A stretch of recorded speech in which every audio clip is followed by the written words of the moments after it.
Повлекувањето на САД од договорот со Русија за нуклеарни сили на среден дострел може да предизвика војна, изјави шефот на Комитетот за надворешни работи на Советот на Руската Федерација Константин Косачев и побара свикување на седница на Советот за безбедност на Обединетите нации каде ќе се разговара за критичната ситуација.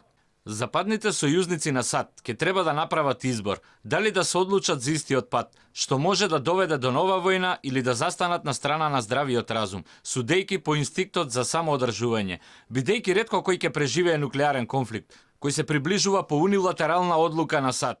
Тој оцени дека треба да се одржат консултации меѓу 4 нуклеарни сили со исклучок на САД и итно да се разговара на конференцијата за разоружување во Женева и на седницата на Советот за безбедност на ООН. Ситуацијата е критична и заканите за мирот добиваат посебна форма, додава Косачев. Заменик рускиот министер за надворешни работи Сергеј Рјапков рече дека Русија очекува државниот секретар на САД Џон Болтон да пристигне денеска во Москва за да ги објасни плановите на Вашингтон.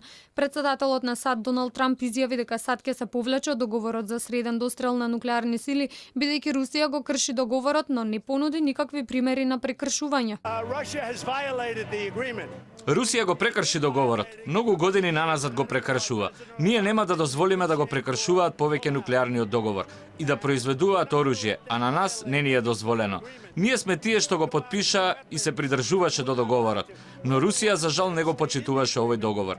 Договорот за уништување на проектили од среден и помал простор од 1987 година забранува производство, тестирање и распоредување на нуклеарни и конвенционални ракети со домет од 500 до 5500 километри, а се однесува на балистички ракети кои се лансирани од земјата.